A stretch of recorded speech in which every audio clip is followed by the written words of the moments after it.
De mi destino de ser bohemio, de la guitarra desafinada de un desamor, cantor pueblero,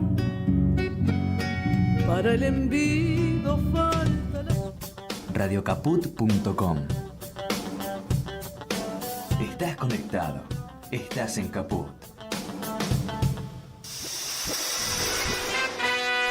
Bienvenidos a Memoria en Rojo, Amarillo y Morado, un programa de la ARMH Argentina con la conducción de Nadia Mallorquín y Gladys Avellaneda.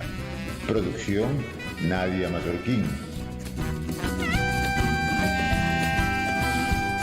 Memoria en Rojo, Amarillo y Morado por Radio Caput.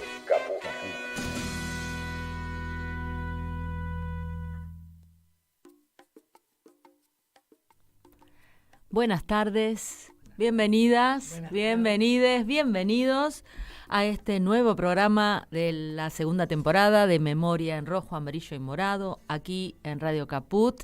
Hoy estamos con visitas, a quien después vamos a entrevistar, a Susana Maceira. ¿Cómo está, Susana? Buenas tardes, bienvenida. Gracias. Hola, Daniel. ¿Qué tal? ¿Cómo estás, Gladys? Bien, acá estamos. Nadia ya pronto va a acercarse, así que bueno, acá estamos y arrancamos este programa. Yo quería, antes de hacer la continuación, como siempre, como todos los sábados, de nuestra grilla y nuestra programación, hacer un leve comentario de cosas que están pasando acá en nuestro país y que son tristes, que están pasando en la provincia de Jujuy, que están pasando en la provincia de Salta, que se votan reformas que realmente son inconstitucionales, de represión a la protesta, a las huelgas. Sí, una reforma a la Constitución provincial en Jujuy. Exacto, ¿no? y que es apoyada por una amplia gama de diputados que inclusive son votados, ¿no? Por gente del campo popular, Y o sea, votan a sus mismos verdugos. El bloque peronista de Jujuy apoyó la sí. reforma encabezada o impulsada por el gobernador, por Gerardo Morales. Sí, realmente a mí me indigna, yo estoy en ese espacio político, pertenezco y realmente me duele que se comporten como señores feudales y a espaldas del pueblo. Sí, y bueno, y después también otra situación que pasó acá en Ciudad de Buenos Aires en el día de hoy, respecto de un desalojo de un espacio que era de contención para víctimas de violencia de género, que es bastante triste acá en el barrio de Villa Crespo, Almagro, por ahí, Pringles al 300, que es una vergüenza. Y bueno, nada, de hecho quería dejar esto acá porque me duele que nos pase, que pensemos cuando tengamos que votar qué es lo que vamos a votar y qué tipo de representantes queremos, porque estos no me gustan. Decididamente no. Bueno, ahora vamos a escuchar la columna de nuestra compañera Adriana Fernández. Por favor, señor operador.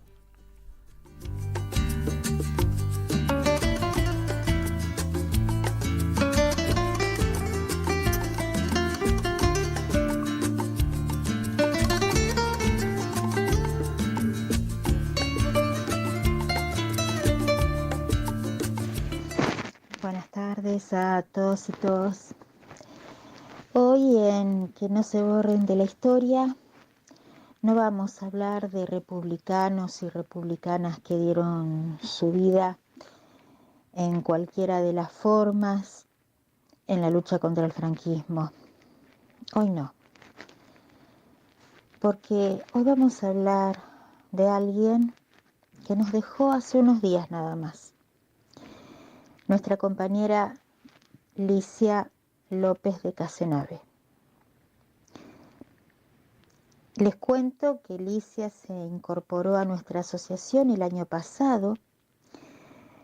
Ella estaba muy enganchada con todas nuestras charlas, nuestros comentarios, porque sus abuelos estaban vinculados al gobierno de la República en España y cuando se exiliaron en Argentina solían asistir asiduamente a la Federación Gallega, y Licia contaba que fue ahí donde aprendió a hablar el idioma galego, que esa era un poco su segunda casa.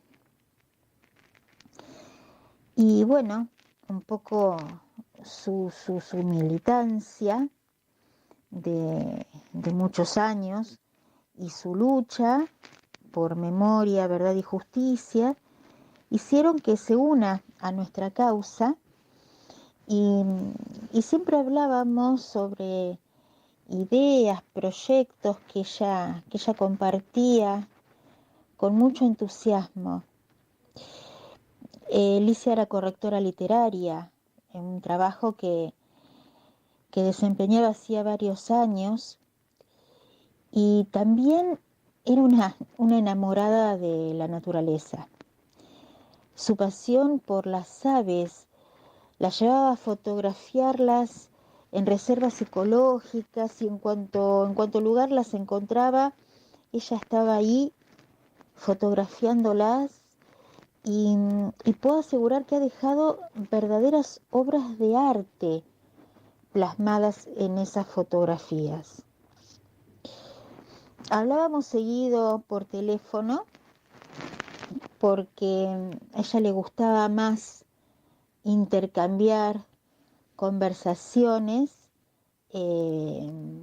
así, y no a través de mensaje de WhatsApp. A ella le gustaba más la charla de persona a persona. Y bueno, fue así como me enteré en una de esas charlas que no se estaba sintiendo bien, y esperaba un diagnóstico que se lo iban a dar justo el último día del año del 2022, es el 31 de diciembre. Y bueno, como nos llamó para saludar por fin de año, yo supuse que no habría recibido buenas noticias, cosa que fue cierto, pero ella igualmente se plantó firme con la convicción de que se iba a curar, porque sentía que todavía tenía mucho por hacer. Así que acá no se rinde nadie. Ella nunca dudó en dar batalla, no se le pasaba por la cabeza. Estaba muy segura de que iba a salir adelante, y seguíamos a veces hablando de todo lo que íbamos a hacer. Pero bueno, no pudo, hizo todo, pero no alcanzó. Así que queremos recordarla con todo el cariño que se merece. Ojalá que esté con sus aves tan amadas. Lo que no dudamos es que siempre estará en cada lucha por memoria, por verdad y por justicia. Siempre estará presente en los corazones de todas y todos los que conformamos la ARMH Argentina, y le mandamos nuestro cariño, nuestras condolencias a toda su familia, a sus hijos, su esposo Marcelo, y decimos hasta la victoria siempre, Licia. Hasta el reencuentro. ¡Viva la República! Así es, acompaño las palabras de Adriana. Viva la República, Licia presente por siempre. Seguro. Bien, bueno, Daniel, ahora va a llegar la columna de nuestro compañero escritor, investigador, profesor Daniel Campione. El ayer y hoy de la España sufriente. Historias, memorias y cultura en ambos lados del Atlántico. Daniel Campione en Memoria en rojo, amarillo y morado. Memoria en rojo, amarillo y morado. Bien, tu columna de hoy se llama Barcelona, mayo de 1937. Exacto. Hace poco hablábamos de ese hecho completamente inusual de que se incorporaran militantes anarquistas con carácter de ministros a un gobierno. Sí, recuerdo. Y este fue uno de los tantos sucesos o aspectos desusados que se produjeron durante la Segunda República y en particular durante el conflicto armado. Decíamos entonces que la gestión de esos ministros tenía que ser vista desde la perspectiva de que habían estado solamente medio año en sus cargos.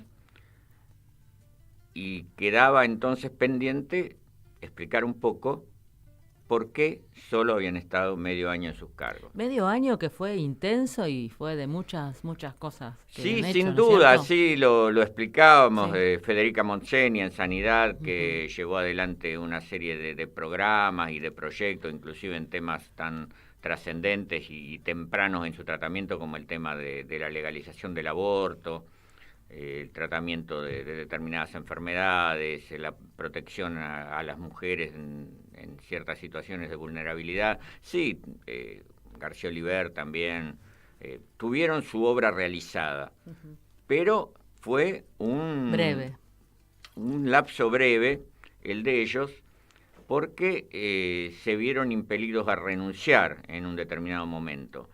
Ahora, esa renuncia parte de ese mayo de 1937, esos primeros días de mayo de 1937 en Barcelona, porque lo que ocurrió allí fue uno de los sucesos más dolorosos durante la llamada Guerra Civil Española, que fue un enfrentamiento armado al interior del propio campo que estaba alineado con la República. O sea, entre las propias fuerzas vivas que formaron el Frente Republicano. Sí. Concretamente,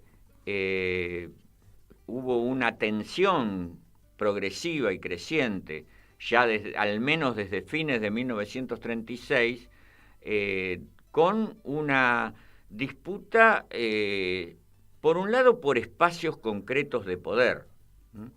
La izquierda republicana, el Partido Comunista estaban dados a la tarea de reconstruir el aparato estatal. El planteo de ellos era que no era el momento para una revolución social, una revolución socialista proletaria, y trataban de reordenar al campo republicano, reconstruir, retomar, mejor dicho, el monopolio del uso de la fuerza, y eso implicaba avanzar sobre ciertos logros o ciertas construcciones que el anarquismo en particular había llevado adelante, sobre todo en Cataluña y en particular en Barcelona, pero también en otras zonas de España como Aragón o algunas zonas de Andalucía. Los anarquistas habían hecho avanzar un proceso de colectivización de empresas y colectivización de la tierra, habían creado comités revolucionarios locales o por empresa con amplias facultades, y una de las piedras de la discordia fue que habían formado las llamadas patrullas de control, grupos armados de vigilancia que cumplían funciones de lo que en el lenguaje tradicional se llamaría policía, pero al mismo tiempo seguía existiendo la policía tradicional. Claro, pero era como un control de las cosas que se iban estableciendo. Sí, pero entraba en disputa por varios puntos. Por ejemplo, en la custodia de la frontera. Los anarquistas tenían bajo su control los principales puestos de fronterizos de la del límite entre España y Francia. Ajá. Y entonces se les objetaba que no hubiera una jurisdicción gubernamental efectiva sobre la frontera, y bueno, y mil conflictos, que si los pasaportes, que si el paso de mercaderías, que los controles, si se realizaban, cómo se realizaban. Otro aspecto de disputa era el propio tema de las colectivizaciones. La idea de las organizaciones más moderadas, posibilistas o como se la quiera llamar, es que no había que avanzar con toda la fuerza con las colectivizaciones, había que encauzar el proceso e incluso dejar lugar a la actividad privada, tanto en el agro como en la ciudad. Los sectores anarquistas, sobre todo los más radicalizados, se aferraban a no solo mantener, sino seguir avanzando con las colectivizaciones.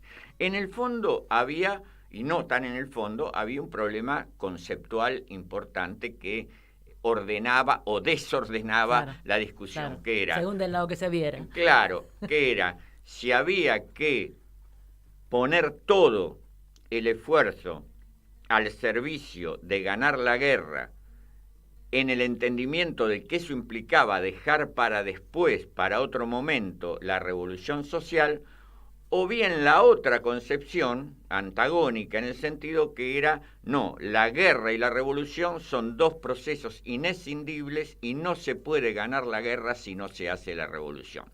No es que negaran que si había una derrota frente al fascismo, la revolución no se podía hacer. Eso estaba claro. Lo que afirmaban era, no puede haber victoria contra el fascismo sin revolución social, sin los obreros y campesinos en el dominio de los bienes de producción y dotados de las armas. Claro. Estas discrepancias llevaron a sucesivos, como decía antes, enfrentamientos más acotados. En un determinado momento, el gobierno, que tenía a los ministros anarquistas en su seno, pero esos ministros anarquistas no tenían las palancas del poder, por un lado, tenían ministerios importantes, pero pequeños, de segundo nivel, se podría decir, y además, dentro del anarquismo había muy diferentes puntos de vista también. Algunos eran, a su modo, también moderados o posibilistas, o como los querramos llamar. La cuestión es que ya avanzado 1937, se expulsa a los libertarios de los puestos de frontera. El cuerpo específico de guardiafronteras, que eran llamados los carabineros, toman los puestos de Cataluña y asumen el control de ellos. Eso dio lugar a hechos de violencia e incluso el alcalde de Puigcerdá, una de las poblaciones fronterizas, resultó muerto en el enfrentamiento, junto con otros militantes. Casi al mismo tiempo avanzó los cuerpos de policía, la Guardia de Asalto y la Guardia Nacional Republicana, sobre algunos sectores del norte de Cataluña, como ampliando el control efectivo de la frontera, por ejemplo, la ciudad de Figueras. Allí también hubo enfrentamientos y aumentó la tensión. La violencia, además, era desde los dos lados. Por ejemplo, el 25 de abril, un militante comunista bastante conocido, Roldán Cortada, resultó asesinado en circunstancias bastante oscuras, bastante poco claras. La cuestión es que, como dice el viejo dicho, el aire se cortaba con un cuchillo. Me imagino, sí. El 1 de mayo se suspende la celebración del Día de los Trabajadores en la ciudad de Barcelona, celebración que era una fortísima tradición en esa ciudad eminentemente obrera. Para que no hubiera lugar a choques, se lo suspende. Poquísimo después, el 3 de mayo, se produce la acción que va a desencadenar el choque, que es que las autoridades de la Generalitat de Cataluña, con apoyo policial y de militantes del Partido Socialista Unificado de Cataluña también, deciden ocupar la central telefónica. ¿Por qué deciden ocupar la central telefónica? Porque acusaban a los anarquistas de tener interferidas y controladas las comunicaciones, incluso que interrumpían a veces las comunicaciones, se inmiscuían en las conversaciones de funcionarios y hasta del presidente de la Nación conversando con el presidente de la Generalitat. Sería acusarlos de espionaje, ¿no? Entendería. Estaba eso presente, pero además la carga simbólica simbólica y real de no tener el control pleno de las comunicaciones. Entonces deciden ocupar la telefónica, pero la telefónica estaba en manos anarquistas y con hombres armados en su custodia. O sea que cuando la ocupan se desata de nuevo un enfrentamiento. Además, ambos bandos, por decir de alguna manera, eran conscientes de la importancia de esto. Entonces la ocupación de la telefónica deviene rápidamente en que se congregan militantes sobre todo los sectores más radicalizados del anarquismo, de las juventudes libertarias, una agrupación que se llamaba Los Amigos de Durruti, pequeña pero muy combativa, que alguna vez hemos mencionado aquí. Sí, igual cuando decís la palabra libertario acá no suena como... Claro, ahora ya suena extraño, eso, ¿viste? Queda como raro. Libertarios, sácratas, anarquistas, pero no les regalemos el término libertarios quienes hacen un muy mal uso. Claro, pero necesitamos del aclararlo. mismo. Pero es cierto que ahora se hace necesario aclararlo. La cuestión es que de ahí a que se empezaran a formar barricadas y que fueran traídas las armas de los comités de los distintos partidos, que los distintos partidos tenían armas, o corrientes tenían armas en sus comités, eso es cuestión de minutos prácticamente, y se desatan enfrentamientos armados muy fuertes ya que toman carácter de batalla porque se van ocupando distintas zonas de la ciudad por los anarquistas o por los comunistas y sus aliados, y se llega a una situación de choque abierto, de combate callejero. Inmediatamente empiezan las gestiones para que cese el fuego, para llegar a algún tipo de acuerdo. Los ministros anarquistas intervienen convocando, llamando a que cese el enfrentamiento y a que se vuelva al trabajo, porque en medio de todo esto aparte se había declarado una huelga general. Había amagos de que batallones, unidades militares que estaban en el frente de Aragón se fueran a Barcelona a intervenir en el enfrentamiento. Esto podía... O sea, por un lado había gente que quería aquietar las aguas y otros que asusaban más. Claro, esto podía causar un derrumbe en el plano militar, en la defensa, en la línea de defensa que protegía justamente a toda la zona catalana, que era el llamado Frente de Aragón. La cuestión es que, digamos, más allá de azuzar el enfrentamiento, de buscar la paz, lo cierto es que los militantes más radicalizados se sentían, por un lado, defendiendo la existencia y el desarrollo del proceso revolucionario, y además acusaban de represores, de antiobreros, de abusar de las fuerzas policiales a los que estaban alineados con el gobierno tanto nacional como el regional de Cataluña. Se aparecía como una contradicción y una decepción también, porque como que estaban todos juntos luchando por un ideal. Llegan, tienen un tiempo y de repente empiezan estas cuestiones que es triste porque yo creo que después, fue más fácil quizás al fascismo, ¿no?, tomar las riendas del asunto. Sí, es un debate que llega hasta nuestros días, pero fundamentalmente hay que verlo como algo que Enrique Moradielos decía, escribió, mejor dicho, que uno de los problemas era que en la derecha había un solo proyecto, en los que estaban con Franco había un solo proyecto, y en el seno de el espacio republicano había dos proyectos, uno de reformas, lo amplias y profundas que se quisieran, pero de reformas al fin, y el otro era un proyecto revolucionario, y coexistían en conflicto. Además, al avanzar estos hechos de enfrentamiento se dieron sucesos muy lamentables. Por ejemplo, un escritor italiano, militante anarquista, Camilo Berneri, que estaba allí en Barcelona, fue arrestado en medio de los sucesos y resultó muerto. No es que lo juzgaron ni nada de eso, su arresto terminó derivando en asesinato. De todas maneras, los combates seguían. El día 6, la CNT, la Confederación Nacional del Trabajo, la Central Obrera Anarquista, insiste de nuevo en llamar al regreso al trabajo. La consigna puede resultar, dentro de lo dramático de las circunstancias, hasta graciosas, porque transmiten lo siguiente: abajo las barricadas, que cada ciudadano se lleve su adoquín, volvamos a la normalidad. Claro, por favor, paren, ¿no? Claro. Claro. Paremos y charlemos. Claro, la cuestión es que al día siguiente de estas exhortaciones, las calles de Barcelona volvieron a una cierta normalidad, al menos a que no hubiera choques abiertos. Pero quedó el saldo de, se calculó en ese momento en 500 muertos, lo que da idea de la magnitud de los combates.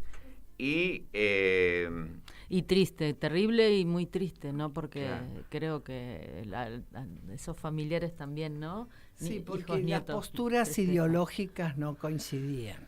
Claro. El anarquismo de un lado y el gobierno democrático de la República. Además, eran dos maneras distintas de actuar. verlo, claro. Además, a poco andar, y esto es lo que enlaza con nuestra columna anterior sobre los ministros anarquistas, a poco andar, el resultado, en cuestión de días, el resultado es que termina renunciando el gobierno encabezado por Francisco Largo Caballero, no solo por estos sucesos, había todo una discusión sobre la conducción militar de la guerra, culpa sobre la caída de Málaga, que había caído en febrero, la posición de los comunistas y de un sector socialista que Largo Caballero dejara la cartera de guerra, porque era al mismo tiempo primer ministro y ministro de guerra, le querían sacar la conducción militar. Dos cargos. Claro, Largo Caballero no lo acepta. Al mismo tiempo, el Partido Comunista y otras tendencias aliadas con él proponen que sea ilegalizado el POUM. Casi no lo nombramos al POUM, volvemos sobre eso. El Partido Obrero de Unificación Marxista estuvo con la rebelión y entre sus sectores más intransigentes. Entonces se acusaba al POUM desde tiempo atrás de espionaje y se pretende ilegalizarlo. Largo Caballero tampoco acepta esto. La cuestión es que finalmente renuncia, se reestructura el gobierno y quedan afuera los 4 ministros anarquistas. Deja de ser un gobierno en gran medida centrado sobre las centrales sindicales y comienza otra etapa bastante diferente con Juan Negrín como presidente del Consejo de Gobierno. Y allí siguió la historia del enfrentamiento, pero sobre bases nuevas. Ya no ministros, ya no esa presencia de la CNT tan fuerte como durante estos meses. Bueno, eso podríamos seguirlo entonces para la próxima. Sí, cómo no. Bueno, vamos a una tanda, ¿puede ser, señor operador? En Caput pasan cosas. Ellos no son felices, no disfrutan, no tienen sexo, es ambiguo el tipo. No sabe lo que es. Él no le gusta el alcohol. Qué cosa ridícula, Dios mío. Ellos no pueden disfrutar de nada, ¿viste? Porque hay gente que no es feliz. ¿Cómo te puedo hacer entender? Ellos no pueden disfrutar de nada. No disfrutan. Porque tiene una carga en su vida y en su cabeza que nadie se la va a sacar. No tiene sexo. Y yo lo único que deseo es que la hija se le haga revolucionaria. La hija se le haga revolucionaria. Porque es el peor castigo para Macri, ¿viste? La hija se le haga revolucionaria. Ellos no son felices. Radio Caput. No tienen sexo. Esas cosas. No disfrutan. En Caput Vení al Mercado Morón. Panadería, Frutas y verduras, lácteos, limpieza, carnes y pescados. pastas y almacén. Abierto de lunes a sábados de 9 a 18 Y domingos de 9 a 13. Reintegro del 40% de tu compra abonando con cuenta DNI. Mercado Morón. Avenida Perón, ex Caona 3883. Intendente Lucas Gui. Vení al Mercado Morón. Panadería, Frutas y verduras, lácteos, limpieza, carnes y pescados. pastas y almacén. Abierto de lunes a sábados de 9 a 18 Y domingos de 9 a 13. Reintegro del 40% de tu compra abonando con cuenta DNI. Mercado Morón. Avenida Perón, ex Los Caona. valladores actuaban para expandir la idea anarquista. En medio de las asambleas obreras irrumpían muchachas y muchachos que cantaban la verbena anarquista.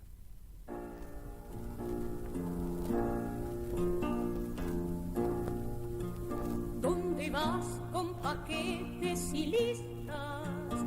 Que deprisa te veo correr. Al Congreso de los Anarquistas, por hablar y hacerme entender. Explicadme un momento siquiera, anarquista, ¿qué quiere decir? La inmensa falange obrera que reclama el derecho a vivir. El obrero que suda y trabaja, dime cómo es que puede estar mal. Pues el burro que come la paja lleva el grano para otro animal. Es extraño, pero no lo entiendo. ¿Qué pretende tu nueva alusión? Que lo mismo le va sucediendo al obrero con su producción.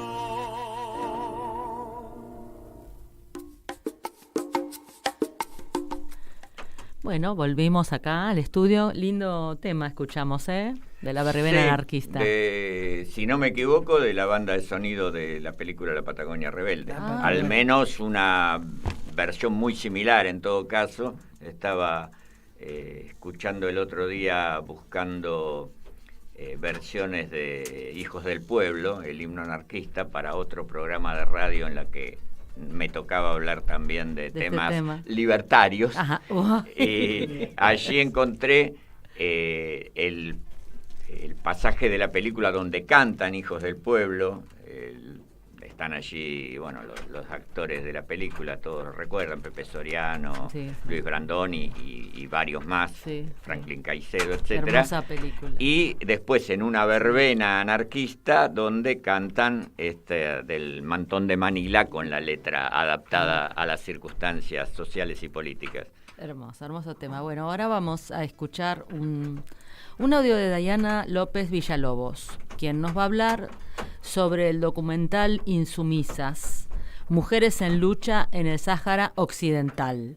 En el marco de la resistencia del pueblo saharaui, en el marco del 17 de junio, el 53 aniversario del Día de los Desaparecidos Saharauis y el Día Internacional de Lucha contra la Tortura. Buenas tardes, por acá les saluda Dayana López y quería agradecer al programa Memoria en Rojo, Amarillo y Morado por esta oportunidad de hablar sobre la resistencia del pueblo saharaui, sobre todo en este mes de junio en el que tenemos dos fechas importantes. La primera de ellas es que tal día como hoy, 17 de junio, se conmemora el 53 aniversario del Día de los Desaparecidos Saharauis. Esto se conmemora este día por la desaparición del líder fundador del Movimiento para la Liberación del Sáhara Occidental, Mohamed Ibrahim Basiri. También este mes de junio, el día 26, establecido por las Naciones Unidas, es el Día Internacional contra la Tortura. Entonces, queremos aprovechar este mes con estos dos hitos para los derechos humanos y organizamos una actividad que hace al reconocimiento de la resistencia específicamente de las mujeres saharauis que han padecido todo tipo de torturas por parte del régimen marroquí. Entonces, queríamos aprovechar esta oportunidad para estrenar además en Argentina un documental que se llama Insumisas, que fue estrenado el mes pasado en España y que en esta oportunidad traemos a la Argentina por primera vez para que conozcamos de primera mano la situación que narran 5 mujeres saharauis. 3 de ellas son activistas, 2 de ellas son diplomáticas, que nos cuentan cómo es la situación más específicamente en los territorios ocupados. Entonces, esta actividad que queremos realizar y a la que estamos invitándoles se va a realizar el próximo 23 de junio a las 18 horas en el Hotel Quagliaro de la Asociación de Trabajadores del Estado. Esto queda en Moreno 2654, aquí en la Ciudad Autónoma de Buenos Aires. Y para esta ocasión, además, tenemos 3 invitadas que nos van a brindar, luego de ver el documental, una charla, un intercambio. Van a hacer con nosotras un intercambio sobre la situación de las mujeres en el Sáhara Occidental. Y vamos a tener, obviamente, como invitada especial a la querida periodista, decana de las periodistas en Argentina, Estela Caloni. Además de eso, vamos a contar con la participación de la diputada al Parlasur, Julia Perí, y también nos va a estar acompañando en la mesa Mercedes Cabezas, que es secretaria de organización de la Asociación de Trabajadores del Estado. Entonces, la invitación queda abierta para que puedan acercarse. Es una actividad con entrada totalmente gratuita. Puedan acercarse el próximo viernes 23 de junio a las 18 horas al Hotel Quagliaro para conocer de primera mano, de la voz de las mujeres saharauis, cuál es la situación de la violación a los derechos humanos y cuáles son las exigencias que el pueblo saharaui tiene ante la necesidad de terminar el proceso de descolonización que ha sido torpedeado por Marruecos, que ha sido invisibilizado en el contexto internacional.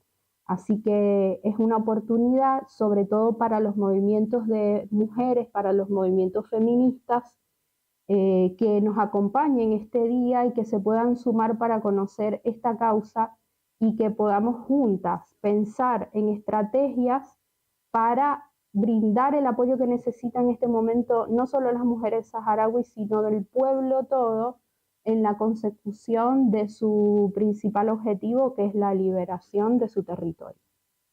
Muchas gracias.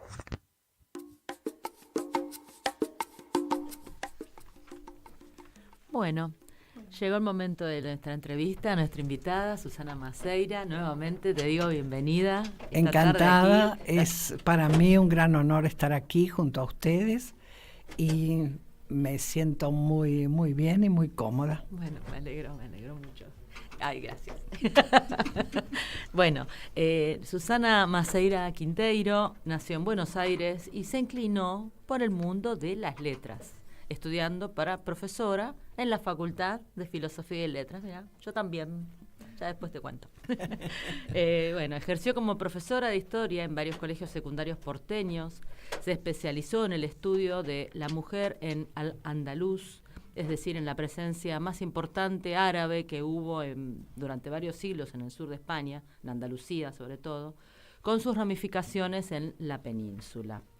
Susana sintió el llamado de la tierra de sus padres en un viaje de larga estancia en aquellos años y quedó tendido un puente entre Buenos Aires y Vigo, ¿no? Es en Galicia. Vigo. Galicia, sí, es la capital de Pontevedra.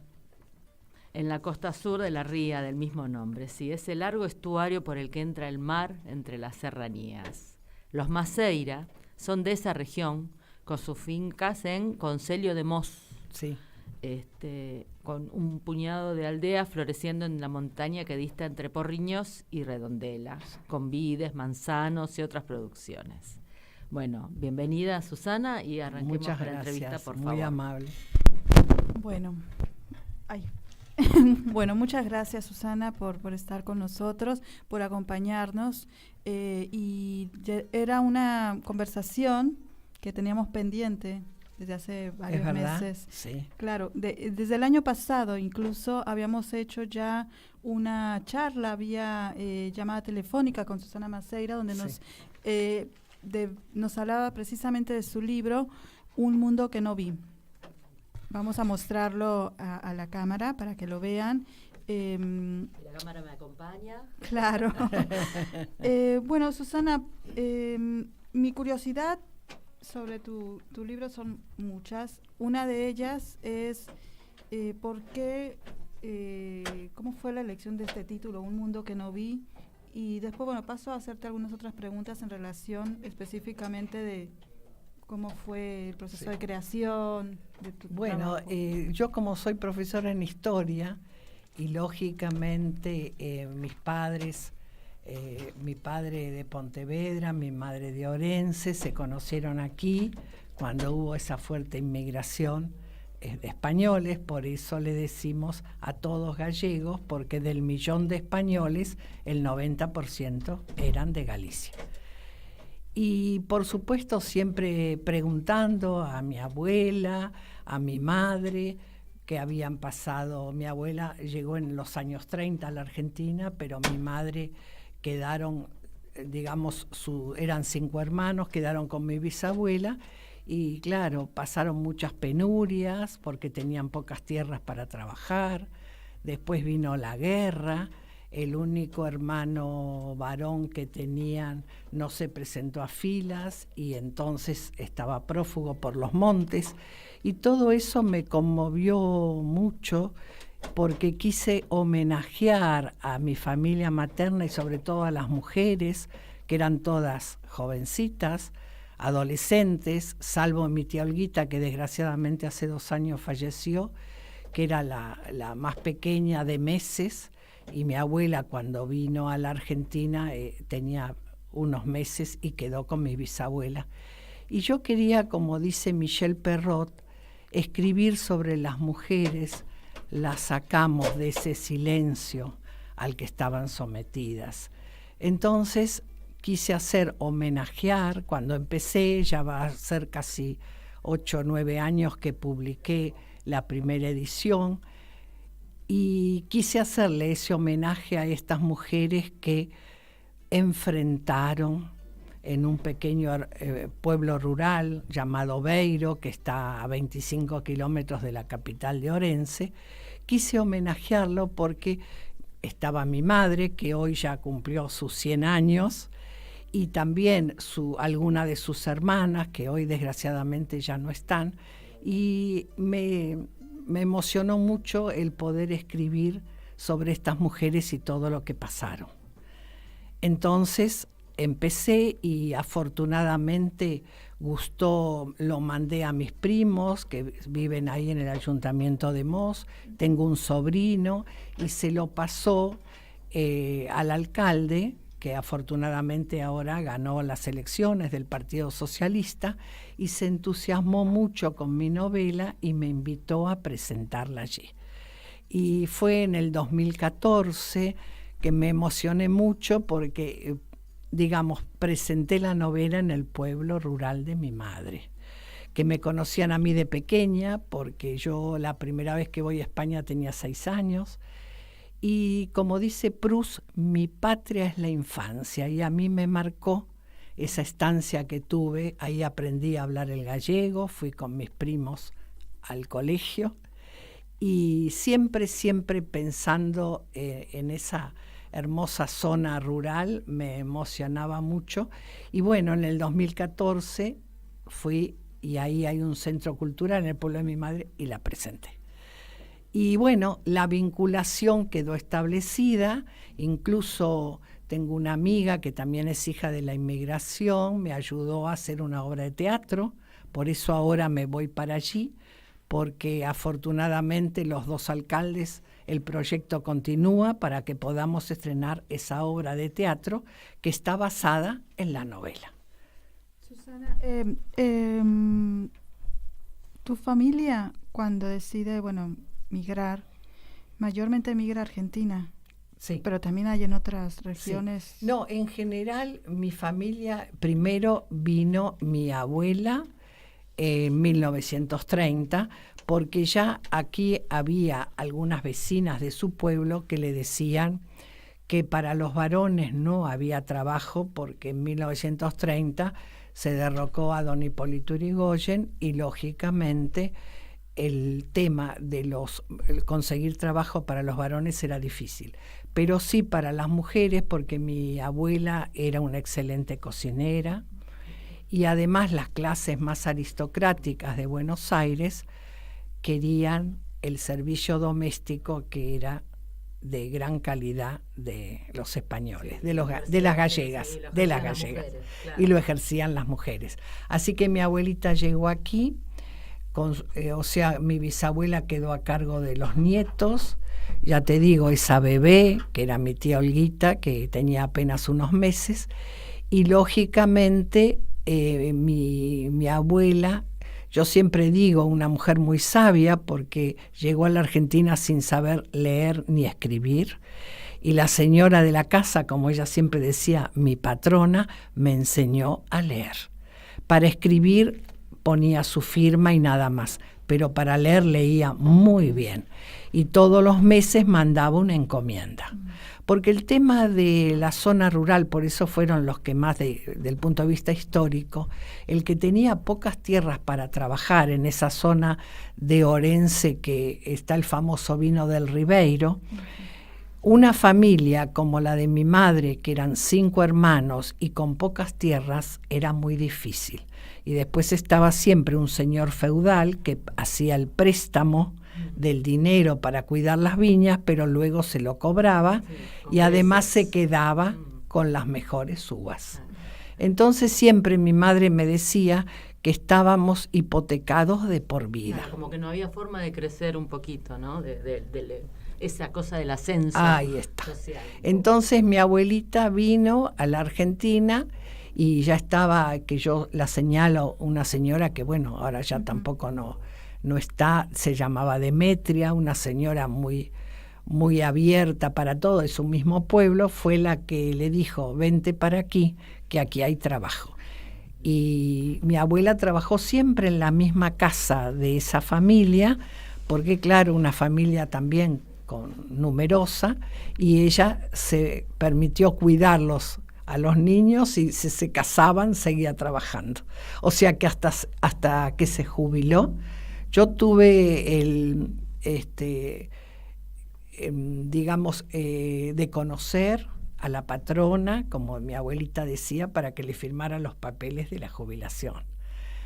Y justamente ahí en la calle Ugarteche, que es una casa que en 1928 se estrenó.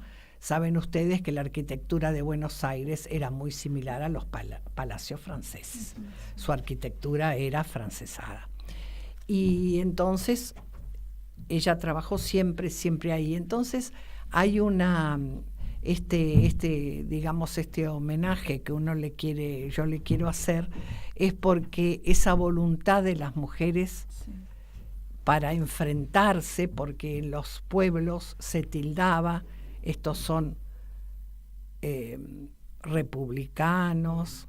Eso es lo que quería que nos hablaras exactamente.